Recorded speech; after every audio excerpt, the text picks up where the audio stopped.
Good morning. Hemshech Ayin Beis, volume 3. We're on page 1460. 1460.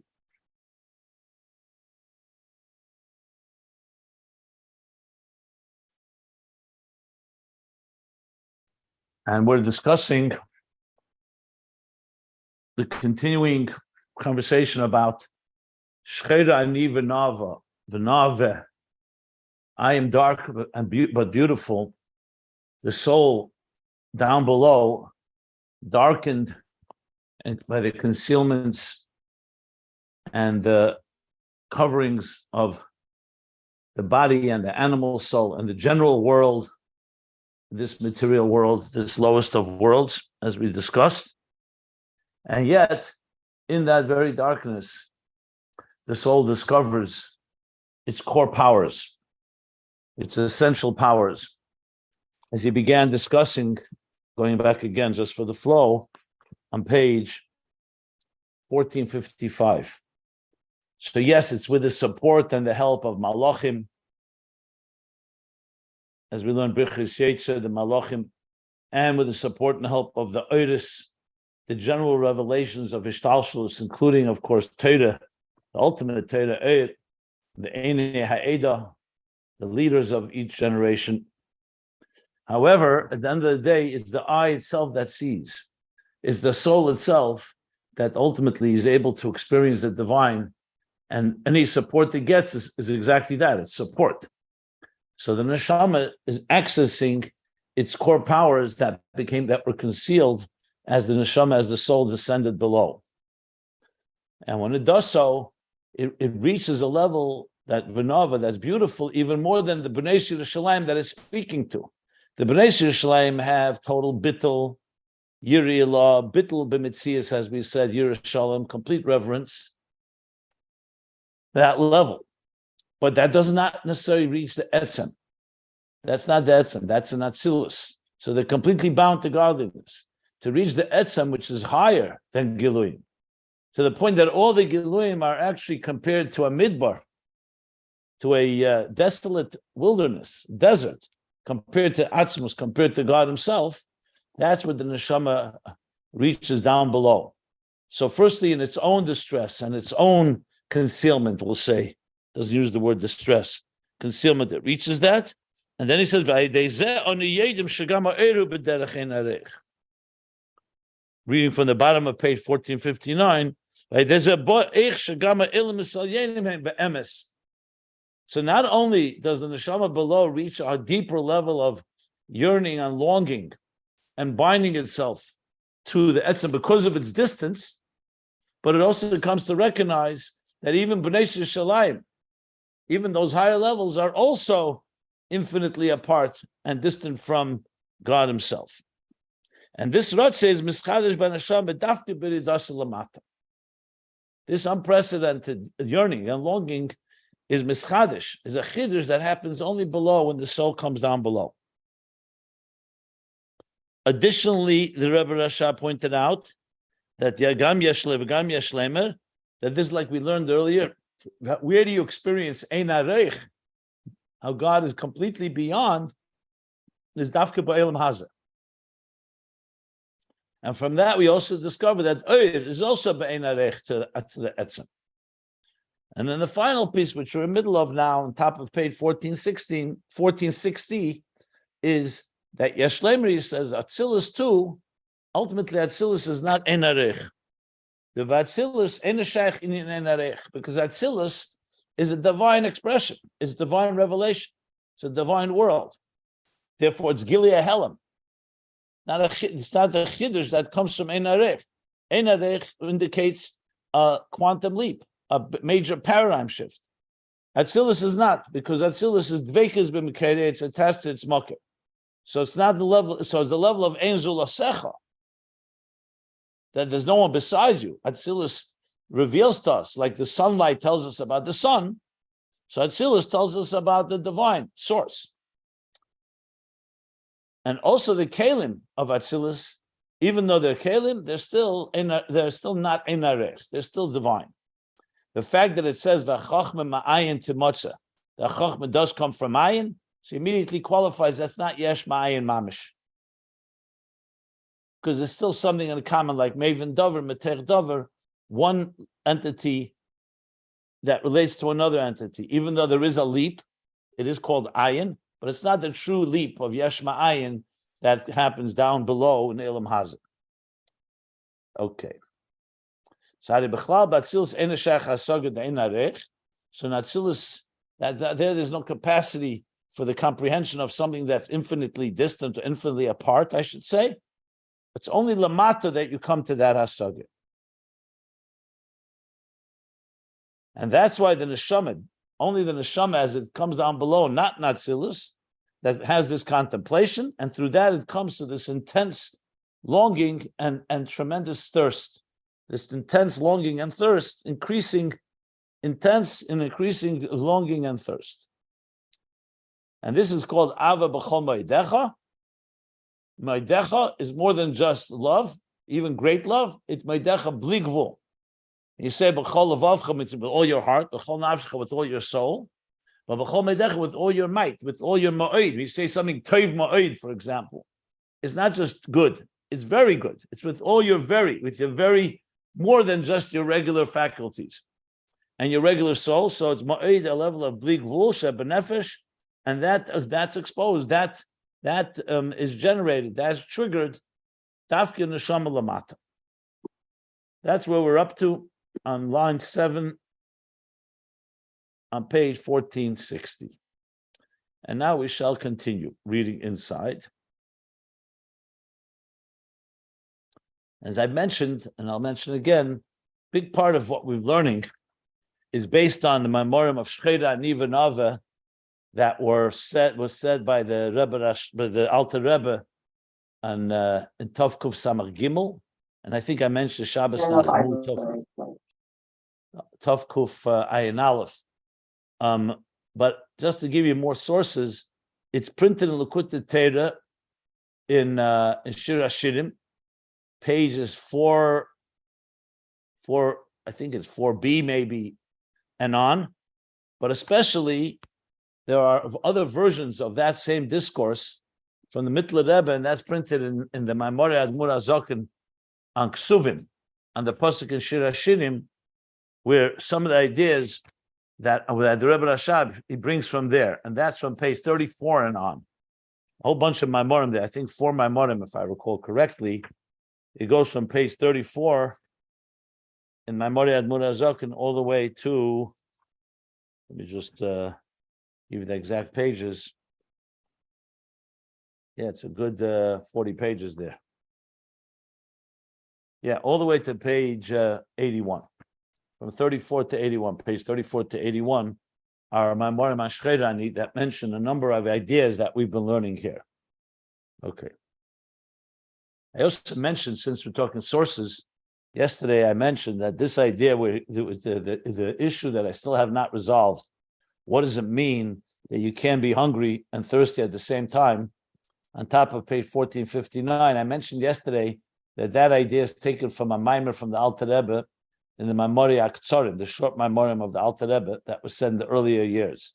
So I mentioned the page was incorrect that I mentioned. It's actually 2 places there, page 106 and 108, in case you want to look it up. In Maimorei Admur HaZoken Haktzorim. Okay. That's just a little some footnotes. Now we go back to here, page 1460. And as I pointed out as well, the verses that were the operative verses that are being used here, just mention them. Shcheda Nivanova, B'nai Yerushalayim, that's obviously a prominent verse. There's the verse that he used, Mi Zeis Elam in Midbar, that from the Midbar comes the aliyas, the elevations. So you have the Midbar, the negative Midbar, which is a parched, dry, arid land without water. But then there's Midbar de Kedusha, that's the tremendous and intense thirst that creates, thirst for godliness, to the point that you recognize that everything is a Midbar, even the highest levels. And then also Midvarech Nave, that verse. And there's going to be another 1 or 2 verses that he's bringing both from Shir HaShirim in explaining the idea that from the Midbar, from the desolation, emerges a tremendous amount of energy, impotent thirst and longing to godliness. Okay. So now we continue on line 7 on page 1460. The pages can be found at ayinbeis.com. So now he says like this: Vihine. Midbar de Gedusha. Remember, we've been talking about Midbar of Gedusha. He began talking about Midbar Gedusha at the bottom of page 1458. That there's a Midbar in the Umazeh, the negative wilderness that's below civilization, below Shalai Yashav Adam Som, because it's not a conducive place to live. And then there's a Midbar Shalai Yashav Som that's higher than the level of Adam, higher than the structure of Adam, which is this profound longing and the Rotzei and Semoyin that we've been discussing. So now he's going to talk more about this Midbar de Gedusha. And remember, it's in Midbar Sinai that we received the Torah. Har Sinai is in Midbar Sinai. That's how that's emphasized quite a number of times in the Torah. The whole book called Bamidbar, the 4th book of Numbers, is called Veidaber Hashem Bamidbar Sinai. So he's now going to talk about Midbar Sinai. So he says, Vin ha-midbar de Gedusha nikra Midbar Sinai. The Midbar of Gedusha that we've been talking about, the holy Midbar, meaning the positive one, the powerful one, is called Midbar Sinai, the Sinai Desert, or the Sinai Wilderness. Why? What does Sinai mean? So Chazal tell us, the sages tell us that the word Sinai comes from the word Sina, even though it's with a samach, but it sounds like the word Sina, which is despise, hatred. You hate something, Sina. But here he's not talking about a negative hatred, he's talking about a positive one. That Shemezeh Yorda Sina ala Ra. In Midbar Sinai, what happened by Matan Torah?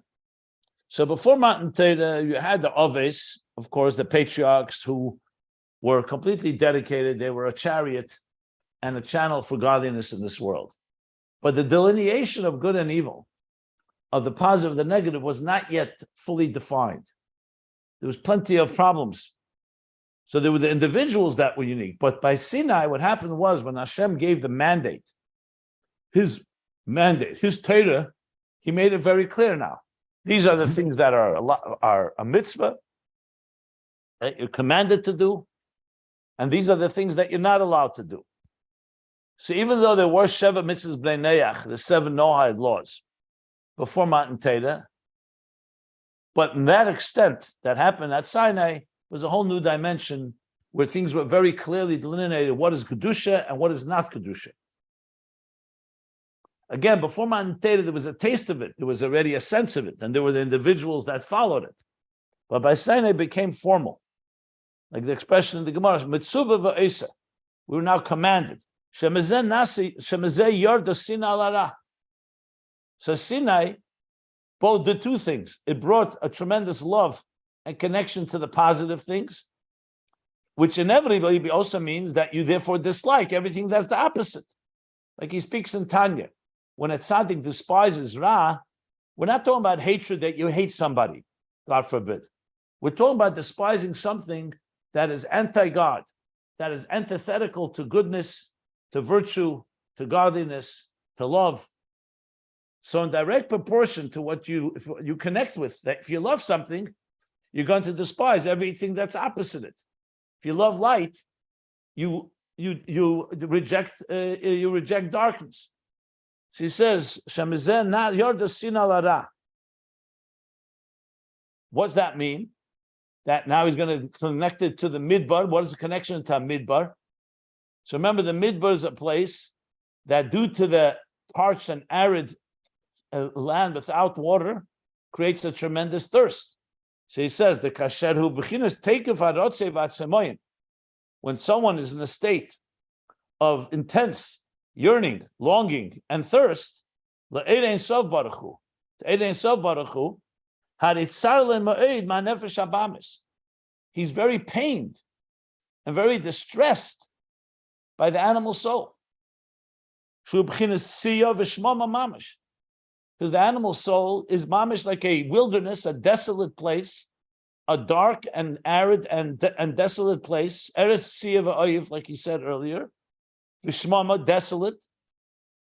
Umayla v'master al-kus, that conceals and covers ungodliness. So we may not feel it because we are part of this world, but someone who's really in touch and feels the depth of their thirst because they see how dark this world is, distressed by the darkness. Someone was once by the Rebbe in Yechidus, and he said to the Rebbe, why is the Rebbe so passionate? Literally passionate and obsessed with Mashiach, with Geula. No, Jews have always been waiting for Mashiach. What's the desperation? And the Rebbe said to him the following. He said, Golus is an illness. It's a disease. When God forbid someone is ill, you're not passive. And it's not arbitrary. You do whatever is possible to get rid of the disease. You fight it in every possible way. Why is Golus a disease? I'm explaining now. Because the world is not aligned with godliness. Think of a body that's not aligned with its soul. That's a disease. That's illness. It began with a chet tzadas, when Adam and Eve ate from the tree of knowledge, and then it only accelerated or decelerated. So when a person feels that, then they're obviously going to be obsessed with doing whatever it takes to bring healing to the world, which is Mashiach, realigning existence with its purpose. So imagine having a machine that is not working properly because it's not aligned with what with the purpose of the role and its function. Like I said, with the human body. That's how the Rebbe answered. Now you have to have people, of course, who are sensitive to that. And that sensitivity, he says, so the profound longing that happens in this world is because it's so distressing, the animal soul and the concealment. We live in the world in which we live. And what are most people involved in? I'm not getting now into destructive people and violence and war and abuse and all that comes with that. Even if it wasn't that, we're involved with the material world. People are most important to them is making money, taking care of their needs, pleasure seeking, indulging. Again, I'm saying even if it wasn't something prohibited, it's still involved with self-preservation, survival. When Rashbi came out of the cave after 12 years, what happened? Whatever he looked at began to burn. The Gemara tells us why, because he was so refined after 12 years being separate from civilization, when he saw the pettiness and the involvement, Havlei Elam, the nonsense that people were involved in, what they were so consumed with, just couldn't take it. So his spiritual power, so to speak, caused things to burn, but it means literally or figuratively. And Hashem told him, no, that's not the way. I didn't create the world for it to be destroyed. I created for it to be civilized, for it to be transformed.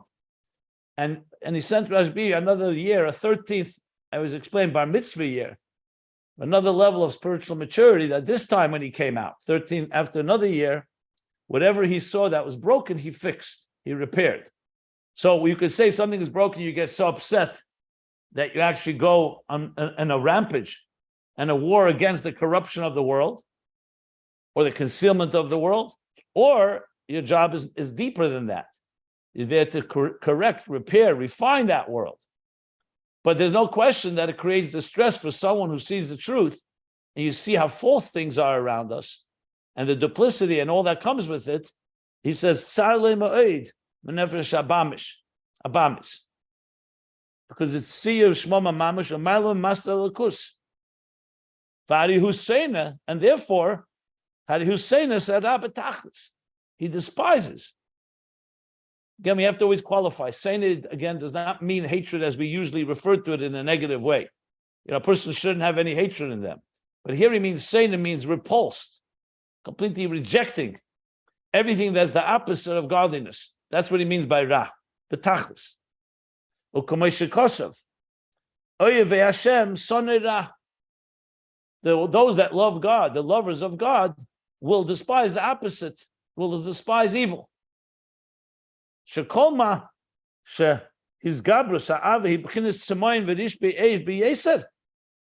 The more powerful the love is in a more thirst and more fiery and passionate way. Nasa sina l'rabi yeser. In direct proportion to that will be the despising and the repulsion to the opposite, to the ra.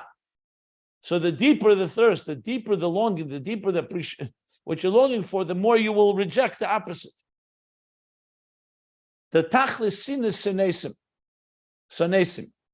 This also the Alter Rebbe brings in Tanya at the end of chapter 32. David HaMelech says that I despise them with the ultimate despise. I'm completely repulsed. What is he repulsed by? Not by people, but by evil, by the things that conceal and do everything to distort and, well, to conceal and to cover up the truth, which is godliness.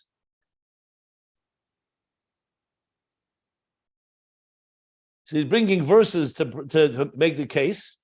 U'kamei shekosov, yet another verse. He brought so far, Oyevei Hashem sonei ra, tachlis sinzeh, kamei shekosov, evim gam tzmeim. This verse he brought earlier. The Avim, they're hungry, and Gam Tzmeim, and also thirsty. And the continuation is, Vayitzaku el Hashem b'tzar lehem. Or maybe it's a different verse. And they cried out to God, b'tzar lehem, due to their distress. Shaydeh hatzamoyin, due to the thirst, nasa hatzaike gdela, shetzar le mahara. That the great thirst causes the great cry because it's very distressed from the evil. So you see the direct proportion of these two elements. So that's Midbar Sinai. It's a Midbar. You feel that it's a Midbar, and therefore there's the Sinai to everything that is the opposite of godliness. So the thirst, the Midbar de Kedusha, which is this great thirst for godliness, is what also comes together with despising everything that's the opposite of godliness. Because if you weren't repulsed by the concealment of this world, you wouldn't have this thirst. The thirst is direct proportion. Why are you thirsty? You could say you have all the delights in this world, all the pleasures, all the freedoms, all the technology. Look what we have. We have so many blessings. So why should we feel distressed? Why should we feel thirsty? What are we missing? So the missing is directly connected because we see the world for what it is. That all these blessings and all these things, yes, are blessings if you use them for godly purposes. But on their own, they're empty. They're hollow. They're vanity. And that's what distresses him so much. And therefore, it goes together with the thirst towards the truth, toward the God, the truth of everything, which is godliness.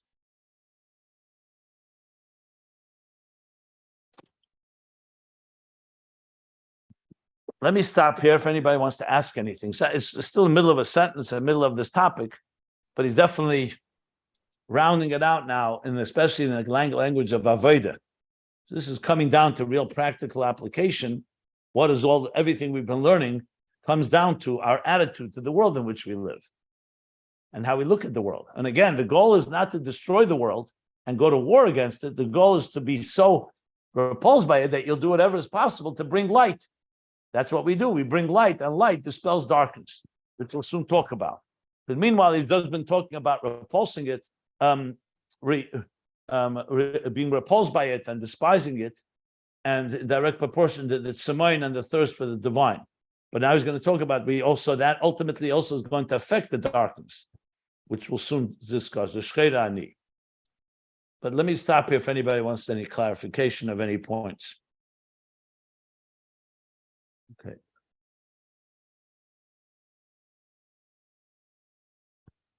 Okay. So now he continues and says like this.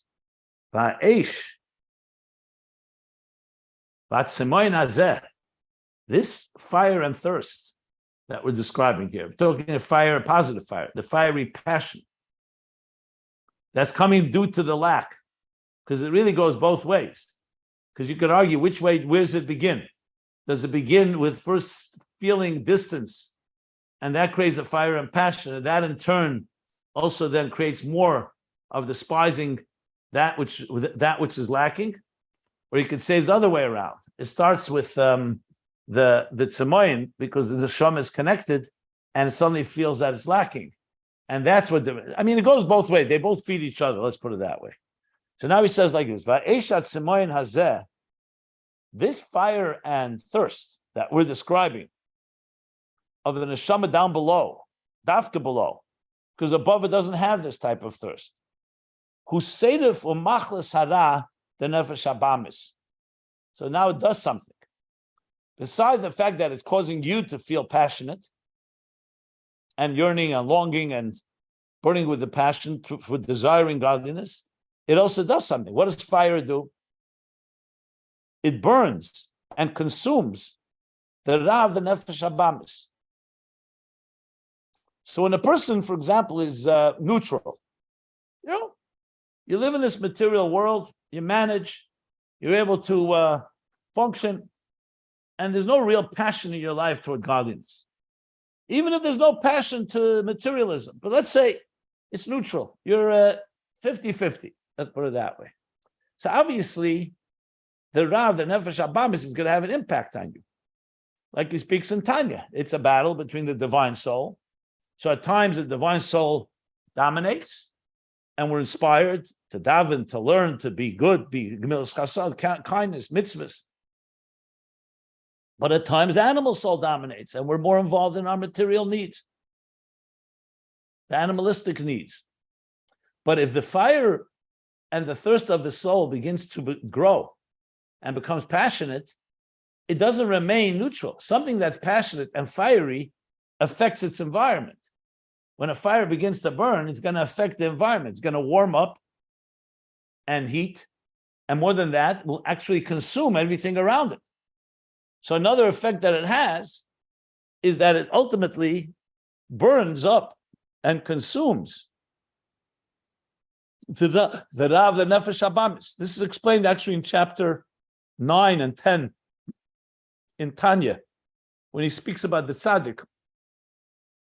And even before that, in chapter 9, that the more the passionate of the right side of the heart and the love for godliness, the more it's going to affect the animal soul. It's like whenever you have a battle, when one side is very passionate, that passion does affect the other side. It's not two separate worlds. So he says,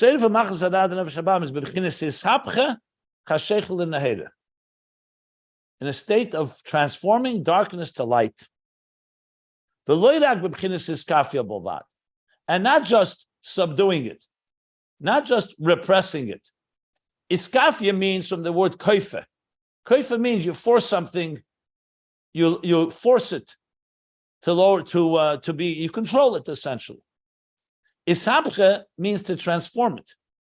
So in the language of Tanya, where there's the battle between the two kings, between the divine soul and the animal soul, you could have iskafia, where you say, today, I'm not going to give in to my taivas, to my desires. That doesn't mean you've transformed your animal soul, you're just not giving in. It's like a person's fasting on a Tisha B'Av or Yom Kippur. If you haven't transformed, you're hungry, but your willpower and your desire is not to eat, so you control it. But then, as we learn everywhere, Chassidus talks about this, there's a level of hisapcha. We say, not only do we subdue or control or repress or restrain ourselves from following the desires of the animal soul, we actually transform the animal soul. That animal soul too should agree and appreciate godliness, which we've learned also earlier in Ayin Beis, pretty much at length a number of times, how we explain to the seichel of the Nefesh Habamis that it's also good for you. The Nefesh Habamis also appreciates it. So he's saying this fire of and thirst of the divine soul down below also now affects and transforms the animal soul, not just represses it or subdues it.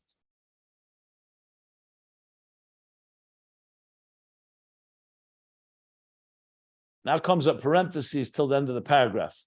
Let me stop again if anybody wants me to clarify anything.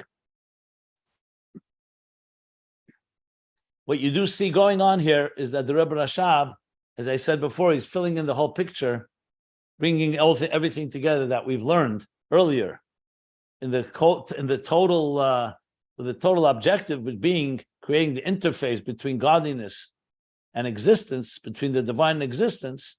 So the full interface is that we bring it into this world as well. And in this world, what you see is here these highest power, the highest power, this highest levels of passion and fire, as well as the Ein Arech of appreciating what Atzmus is, that the higher worlds don't know and are not aware of. And now going to the next step, that it's also actually affecting the very darkness. It's not just ignoring it. It's not just overcoming it and overpowering it, but it's transforming it. And if you remember back when earlier in this volume, we spoke about the three ways of sweetening the bitterness. Hamtokas hagvuras. The first way that you just if you have enough sweet water, it'll outnumber the bitterness, but it doesn't transform it. It just outnumbers it. It just neutralizes it. Then there's transforming by overpowering and transforming it. And then there's transforming it from within. That it itself, the Gvura itself, the Helam itself becomes transformed. Here he's not necessarily going to those levels, even though he's going to refer to them, and it's all relevant. Here we just speak in general transformation.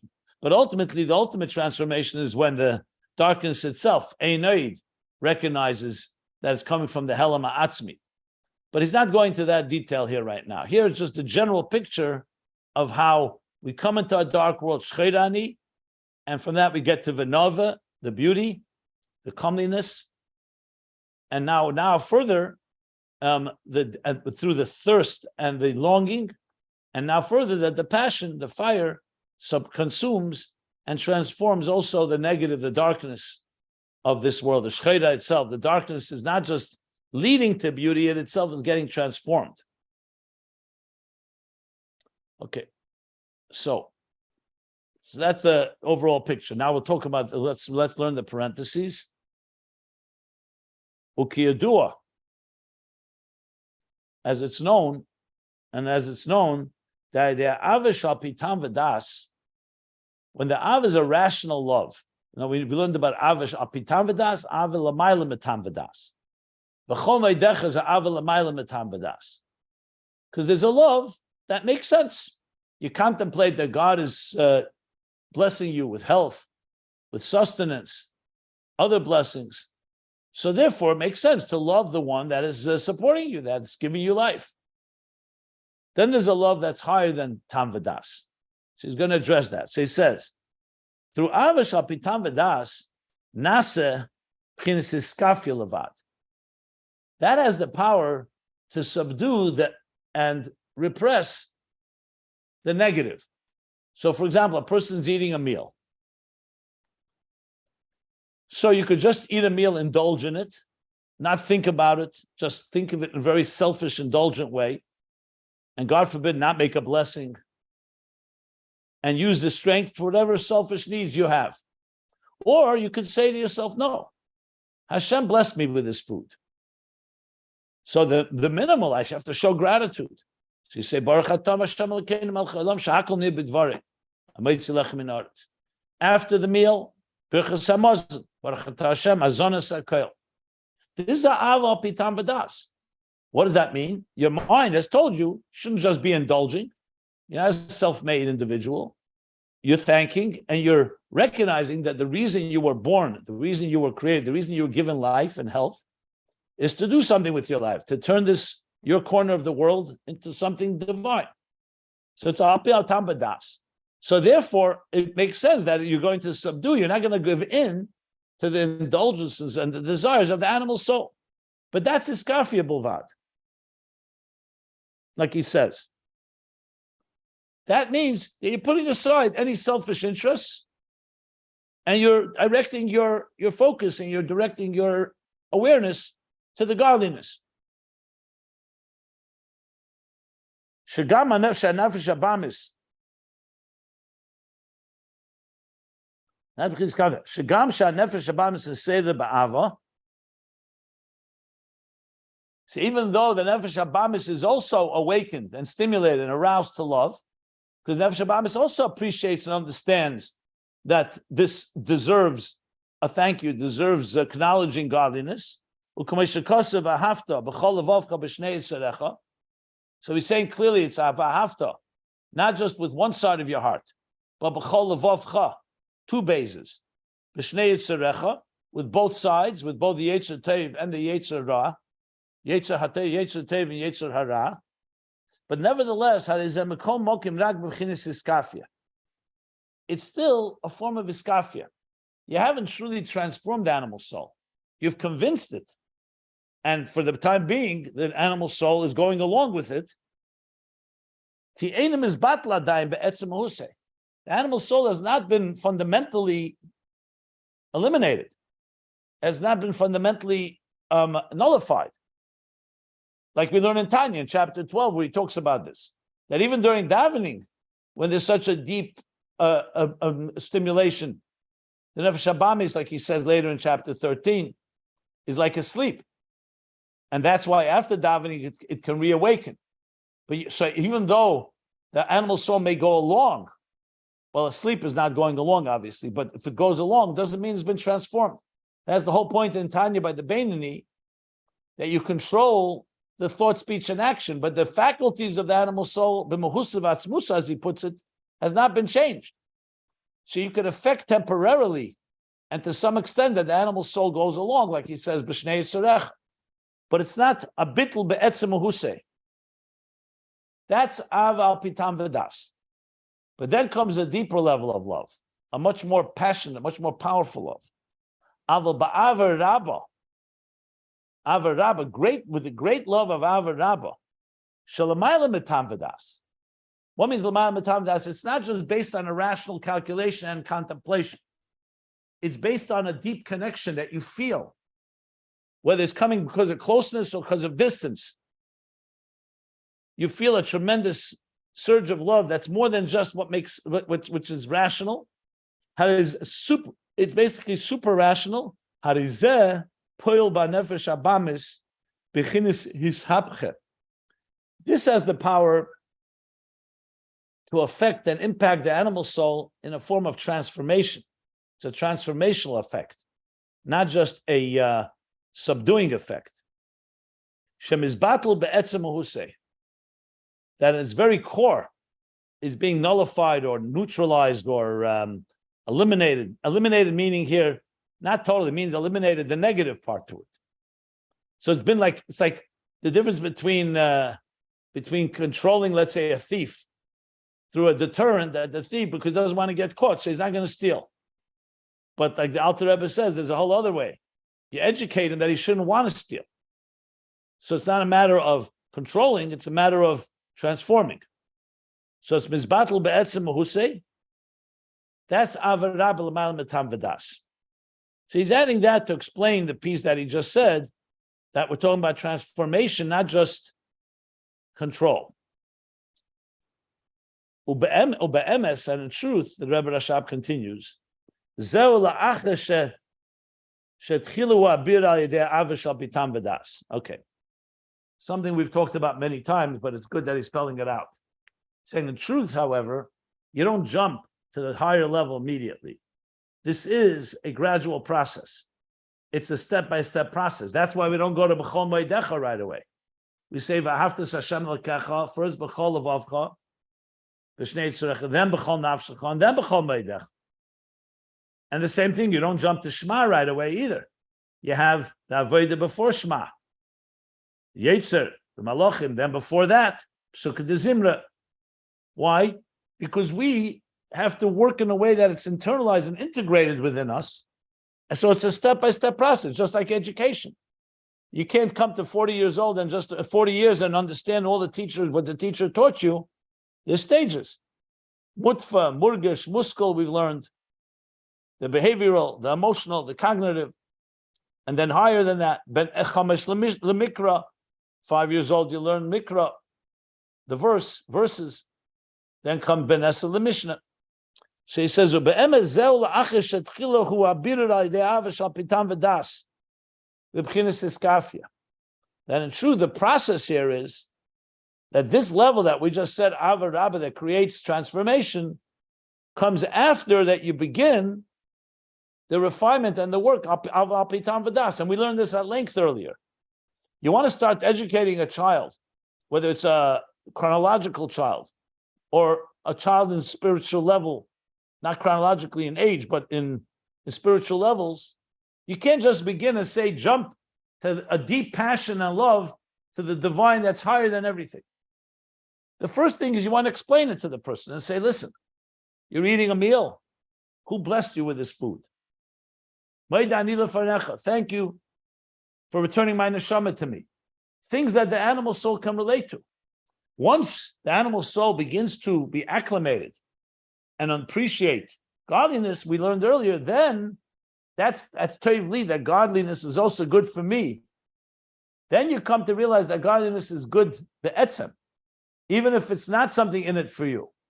You come to a more objective place where it's not just the subjective, the God that is on our terms, like Mamala Kalaman, but the divine that's beyond us.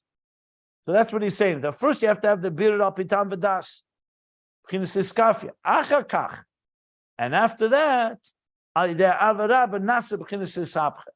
Once you have that, then comes the next stage. Then the Ahava Rabba, a greater level of love that you reach, and that Nasa then it will cause, and that will cause a level of transformation, not just let's call it discipline. Just like you teach children. First you teach them good habits. Say thank you, please, until the point where they begin to appreciate that you don't have to tell them that. It becomes part of their very nature. So Iskafia is in the initial stages where you're teaching someone through incentives or deterrence to discipline themselves. But then comes a point where it becomes part of you, so then you come to a point where you get transformed and you're actually now a gracious person, a refined person. So it's stages that we go through here.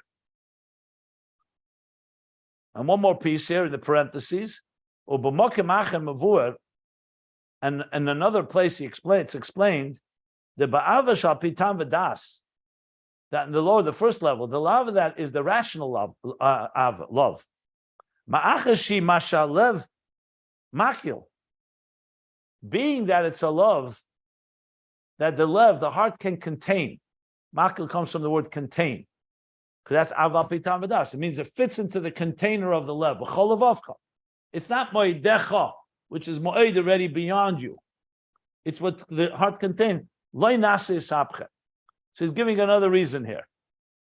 Well, I don't know if it's another reason. He's explaining that elsewhere there's another point that's made. Let me correct that. Not another reason, another point. And that is what? That being that love can be contained in the heart, so therefore it doesn't spill over to transform. It actually says, I think, something like this in chapter 9 in Tanya. So therefore what happens is the love in the right side of the heart is impacting that the left side of the heart, the animal soul, is subdued. But you need to have a love that spills over from the right side to the left side. That needs to be more than what the heart contains. So what the heart contains is a limited level of love.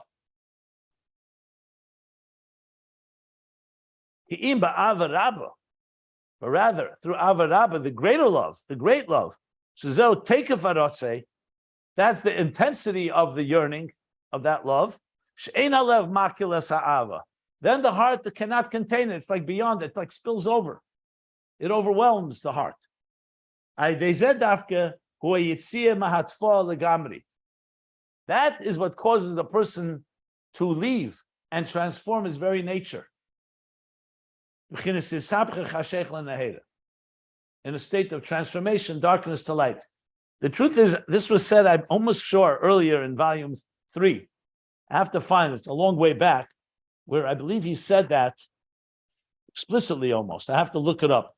But I think he said something like that the Ava. Now, what's the explanation? Let's explain it. I'll just use a simple example of love between spouses, or maybe even better, love between parents and children. So we know that a parent naturally loves their child. Okay. Now, if the child misbehaves, so a healthy parent doesn't stop loving the child. They may be aggravated, have some anguish over it. The love is there.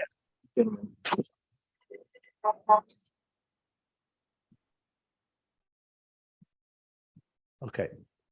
The love is there. But let's say, so even though you love the child, and maybe you might overlook some of the negative things, but what will it take to transform the child? What will it take to really transform? So it won't be enough to just have regular love. It's like a child that has special needs. So there, it's the additional love that comes out, the Ahava Rabba, that has the power to spill over and create some real change. Because in a regular situation, the love that flows regularly, think of it like you have to wash out a container. The container, so the regular flow of water will clean out the container to perfectly fine.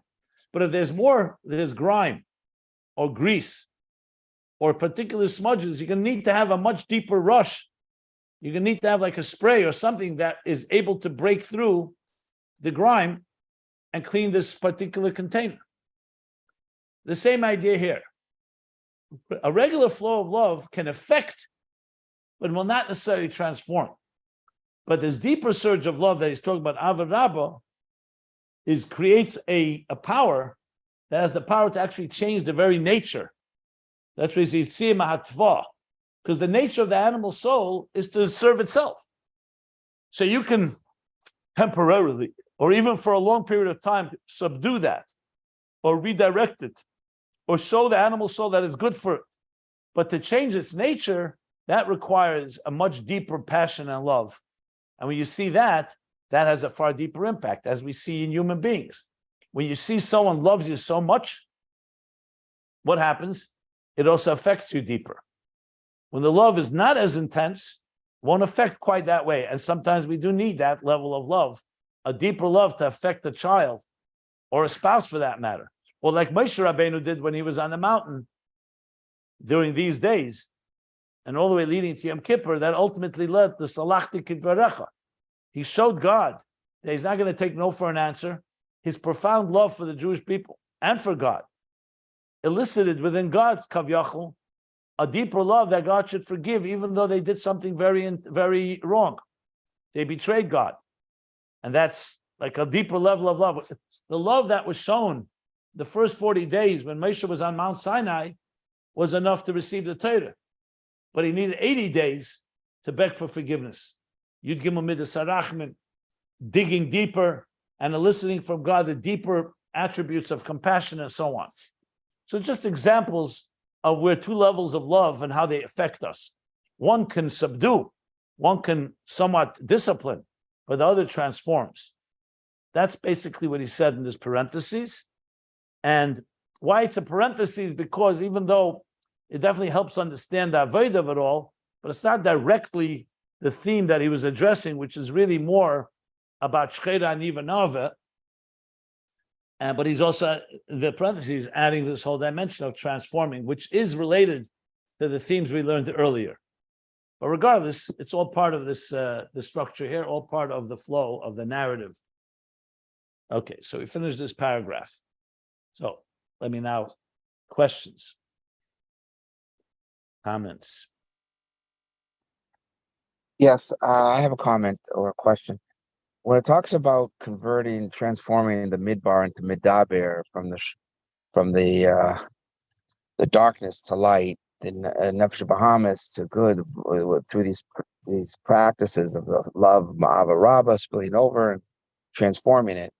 So my question is the desert in the midbar a good thing? Shechor Navani is beautiful itself, or the goal is to transform it, meaning that the darkness itself is good because it leads to the yearning and the longing, but in itself, it's intrinsically is not a good thing.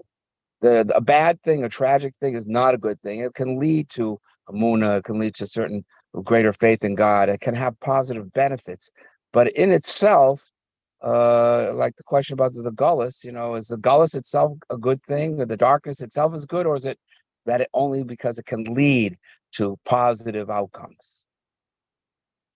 So if you go back to the bottom of page 1458, he said the following words. Yesh midbar delumazeh, yesh midbar de kedusha. She made it very clear that there's two levels of a midbar. And that's what he also says in the Maimorim and Bamidbar, the Alter Rebbe. So there's midbar delumazeh is essentially a desolate place. People don't live in a desert. Spiritually, a desert is a place of desolation, of no water, period. So that itself, no one ever said that's good. That's called midbar delumazeh. What the neshama is saying, that though I came into a world, shcheirani, into a world of such desolation and such darkness, I am beautiful because, like he says, there's midbar de kedusha. That has elicited a tremendous thirst. The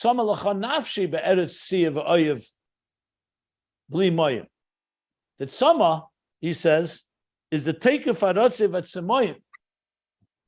So what depends what you're talking about. If you're talking about the purely negative aspects, called midbar delumazeh. If you're talking about, like he said earlier, the Dvar Hashem is concealed. That's what he said was a midbar. Eretz is the Dvar Hashem is revealed.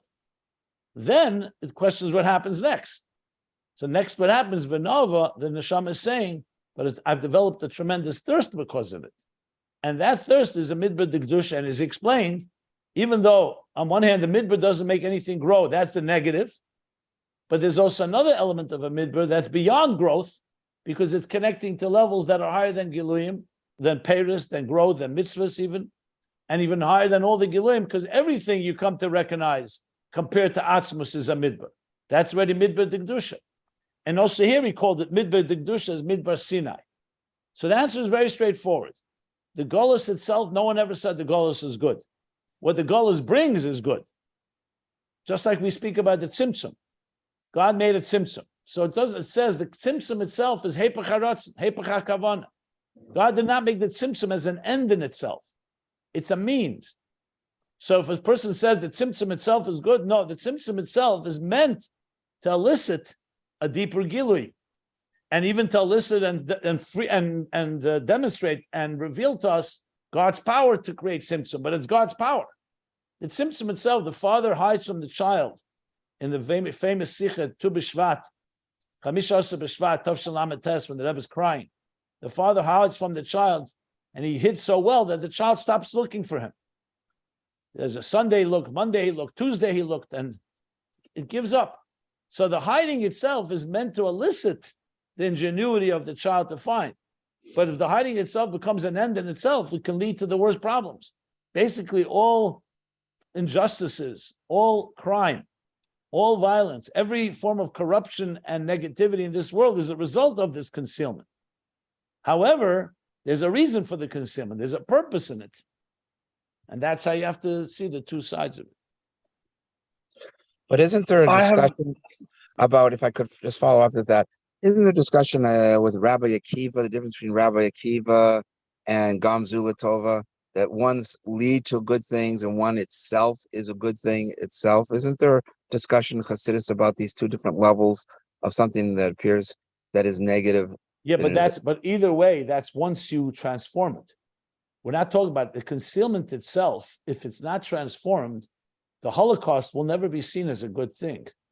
In other words, you have to see, even there, the question is, once you start realizing the purpose of it, so there you could be, the purpose could lead something good, or the thing itself can be a stepping stone. It's like when you see a building is destroyed, is razed with a Z. So then you realize, you destroyed the building in order to build a bigger building. So you could say two things. Is the breaking of the first building part of the process of the building of the second building? Oh, that's the one. Or is it not part of it? It's just a so-called preparation for it. So there are levels of transformation. Ultimately, obviously, you want total transformation. But that would be the difference in once you're transforming it. Or Rabbi Akiva, since you mentioned when his colleagues, they saw the desolate, talk about Midbar Shmama, they saw the Ahava Rabba, and they began to cry because they saw the fulfillment of the the tragic prophecy that there'll be Shualim, fox, roaming where the Holy of Holies was.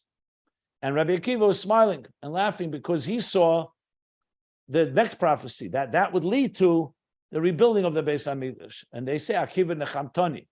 So these are levels of like Iskafia, Ishapka. We learned earlier, you can, like I say, you could sweeten the water, you could transform the water, or the water itself, the negative, the bitter itself can become transformed. These are levels of transformation, which is the ultimate goal. Eliezer, are you done? Can I ask? Okay. I have a question about this tension. Well, seems to me tension between hate of evil and love of godliness. And of course, on the face, they're not inconsistent at all. And he talks about them literally adjacent to each other here. So first we talked about that the Simone, this thirst for godliness makes you hate the evil. And then he says also, and then it leads to transformation.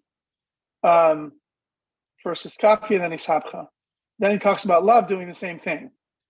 First Aval Pidam Vidas, and then Bechol Me'odecha. So the tension I want to ask about is, so let's say we're trying to transform ourselves or those around us in the world, and then you can say you come at it from the impulse of hating evil, you come at it from the impulse of loving God, either Al Pitam Vadas or Bechol Me'odecha. And let's just talk about the self. If you just say I hate evil myself, it could lead to self-loathing, right? Because none of us is perfect. It's not terribly inspirational. I mean, yeah, but that he doesn't say that here at all. He doesn't even allude to that option. Well, I'm sorry. Why? He speaks very generally here. No, he explicitly says not that case. He says it's not hate to the evil.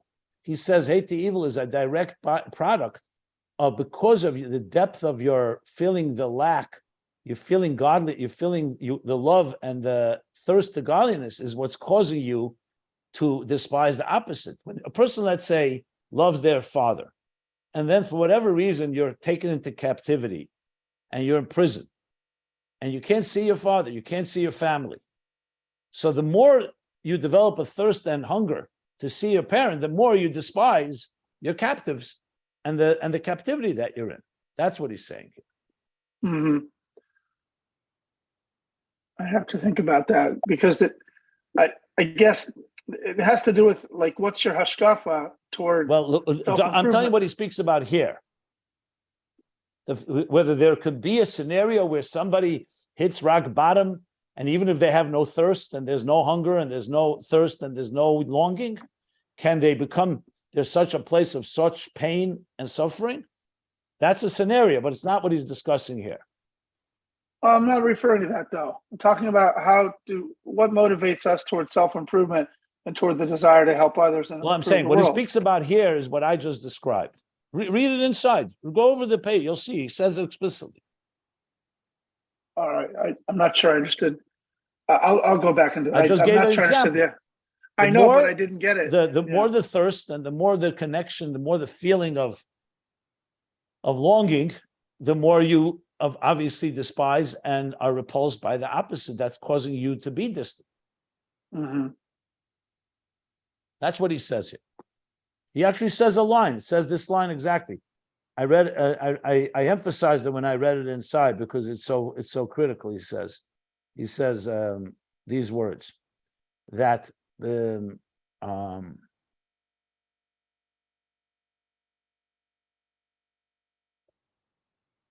mashe is gabrus ha'avi b'chinas semayin v'rish be'esh b'yeser nasa asina shel hara b'yeser. Okay.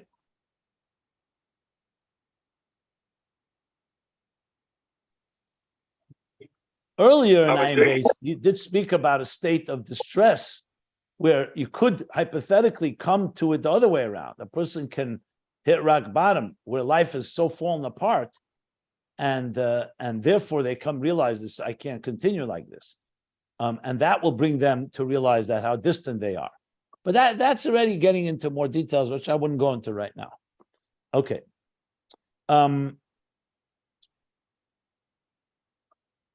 You don't see the tension? I understand what you said and you answered well, but it still seems there's a tension. Anyway, which I tell you, I'm not sure what you're referring to then. Okay. I don't want to take Tension between what? time. Between Tov and Ra? Of course, there's a tension between concealment and revelation. That's why we have thirst. That's why we're longing. There's a tension between that which conceals and your hunger and thirst to connect, because you're feeling that distance. You mean that tension? No. What's our motivation? Let's say I've got a friend who's in error, not ignorantly so, but is in error doing something not proper, and I want to help that person. That's not relevant. That I don't know if that's connected here to this Ayin Beis. The example I gave is the captivity example is the one that I would use. Do you see tension in the example I gave? Well, kind of. Yeah. Let me just speak on that example. It makes sense, but let's personalize it. So let's say I've got a taiva for steak. Okay, I can't help it. I love steak, but so it's gashmis and I'm overindulgent steak. And I say to myself, fine. That's what most people have in this world. That's the reality of most human beings on this earth. Yes, correct. Right. Okay. So then I say, wait a second, this is gluttony. It's gashmis. I'm not doing it for the right purpose. Okay. And so I say, I want to be better. So I want to embrace godliness, and it's not godly. It's not. Okay, fine. That's the battle between the animal soul and the divine soul, as he explains in Tanya. What you just right, but described. do I say I hate that's a that tension. There's a tension. 1 second. Yeah. Let's just spell it. That's a tension. Let's spell it out. That's the divine soul and animal soul at war. The animal soul wants to indulge in the steak. The divine soul and a part of your conscience and feeling feels it's not the right way to be, and you have a battle going on. Right. So what motivates me to stop? Hating myself for liking steak or loving God? That's not the discussion here. He's not talking about that's already the discussion, whether it's the negative that the rock bottom is coming or that. Here he's speaking about simply this. Shcheda Nivanova means a soul, he says, by Midbar Sinai, they felt a longing. They felt a deep longing for the godliness because of the distance.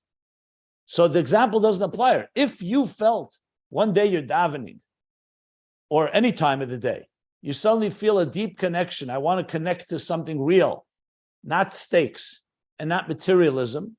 So there you go. The more the longing for godliness, the more you will reject the stake and its indulgences. That's how I would put it. If you have an inspiration like that. If you don't have an inspiration and just one day you wake up and say, you know what, this is not a life to live just to be materialistic.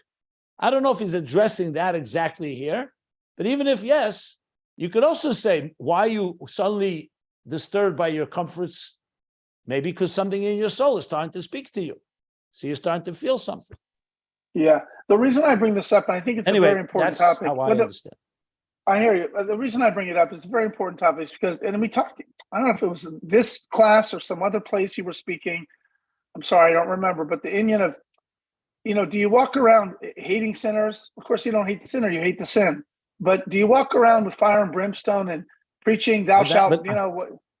Were you here walk around trying to, I was here pretty much except for the first 2 minutes. No, so I spoke at length about this. He's not talking about hating people here. Remember I mentioned the story with Rav Shimon bar Yochai coming out of the cave? Yes. So this is not a discussion about hating people or going about destroying things. That's not the discussion here at all. Here, no matter what, it doesn't matter. What he's talking about here is the more you love light, the more you despise the opposite of light. It's not about people, and it's not about an attitude of fighting or going to war against people who are corrupt. That's not the discussion here at all. But why not? I mean, if you see corruption in yourself or those around you, it's not connected. How could you not? Why? Because Ayin Beis can't cover every scenario. He's not talking about that. That's why. He's not discussing that. That's a good discussion of its own. This is where, as I often point out, I try to create the parameters of what Ayin Beis is talking about. This is not taking, I say many times, this can be a great discussion, period. I did not say this isn't a discussion. I just don't see it relevant to Ayin Beis. That's all I'm saying.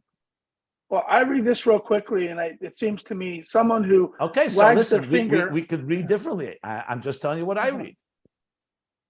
Okay, I'm going to listen to this again, read it again. Thank you for indulging my concern. Appreciate it. I'm saying, again, this deserves its own discussion. What should be our attitude when we see bad things out there?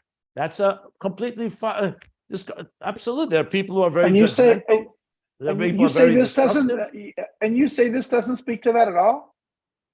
Not in my mind. It means, do you have the word sinna here? Yeah, but he's not talking about that. He's not talking about an attitude. We know that even Rashi Shimon Bar Yochai, who's a total love, had to go back because that's not the approach. We're not going to destroy the world around us. That's not an option. Mm-hmm. And that he's not even considering that as an option here. I don't see that discussion. I see that discussion as deserving its own discussion. Can you derive something from Ayin Beis that applies to that? Perhaps. As a matter of fact, you can. What you apply is exactly what I just said, that it's all about the thirst and love for God.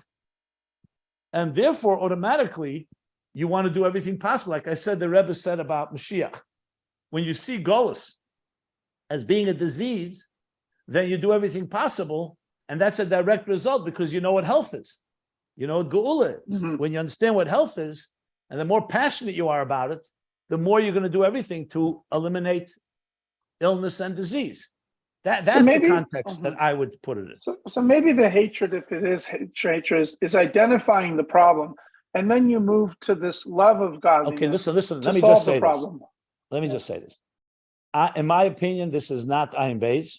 This deserves its own discussion. And being that, because there are others in the class, as I always point out, not everybody necessarily has in their mind what you have in your mind. I'm more than happy to discuss this independently, but I don't want to force this into Ayin Beis and make it very clear. And I think we have to distinguish. This is a separate discussion and so on. If you have something that says in Ayin Beis that you think can weigh in on this discussion, I'm happy to hear it. I don't see it.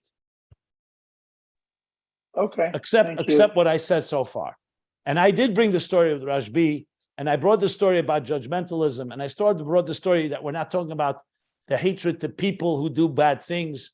That was part of the whole class. I discussed that. So to me, that's a qualification that I made. And so anyway, what it says here is really the focus is on actually the positive. He doesn't even say here, go around and start despising the bad things in this world. You could even make an argument that unless you have love for God, you can't even know what it means to not like something opposite of God. Because what's your point of reference? In other words, the people that have judgmentalism in them, and they don't like certain things, is that coming from godliness, or it comes maybe from their own angry gvura? Who knows? Here he's talking about clearly someone has awareness and is at least thirsty, deep thirst and passion for godliness. That's the key here. And the Sinai, you're the Sinai. Okay. Let's stop here at the end of the paragraph on page 1460. Does anybody else have any questions? Okay, 1460, the end of the paragraph.